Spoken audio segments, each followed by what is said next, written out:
បងប្អូនទាំងអស់គ្នាថ្ងៃហ្នឹងមកជួបខ្ញុំជាមួយនឹងវីដេអូថ្មីមួយទៀតហើយបងប្អូនហើយចំពោះថ្ងៃនេះគឺខ្ញុំនាំបងប្អូនមកមើលដើមកធូបរបស់ខ្ញុំណាបងប្អូនហើយចំពោះដើមកធូបនេះបងប្អូននេះមើលឃើញវាចេញផ្កាណាបងប្អូនហើយស្អាតណាបងប្អូននិយាយទៅផ្កាវាស្អាតមែនតើហ្មងណាបងប្អូននេះផ្កាវាពណ៌សអញ្ចឹងណាហើយមានក្លិនដូចជាក្អូបប្រហើរអញ្ចឹងណាវាក៏អូបអត់សូវខ្លាំងទេបងប្អូនប៉ុន្តែវារៀងប្រហើរដែរអញ្ចឹងណាបងប្អូនហើយស្អាតតើបងប្អូននេះចំពោះផ្កាវា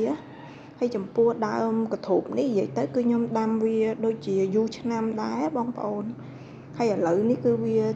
ចេញផ្កាអញ្ចឹងណាចាប់ផ្ដើមចេញផ្កានេះនិយាយទៅគឺខ្ញុំមកដែរចាប់អារម្មណ៍ដឹងថាវាមានផ្កាមានអីអញ្ចឹងដែរអញ្ចឹងណាបងប្អូនហើយចំពោះបងប្អូនដែលគាត់អត់ដែរឃើញអត់ដែរស្គាល់អញ្ចឹងណាអត់ដែរបានឃើញ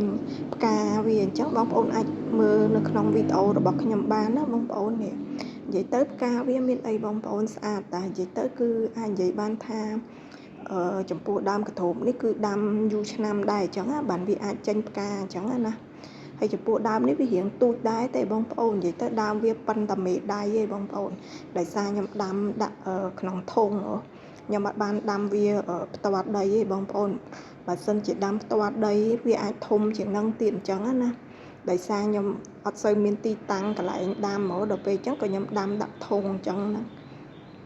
ដល់ពេលអញ្ចឹងដើមវារៀងទូចបងប្អូន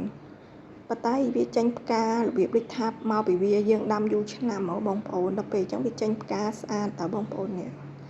ស្អាតណាស់បងប្អូន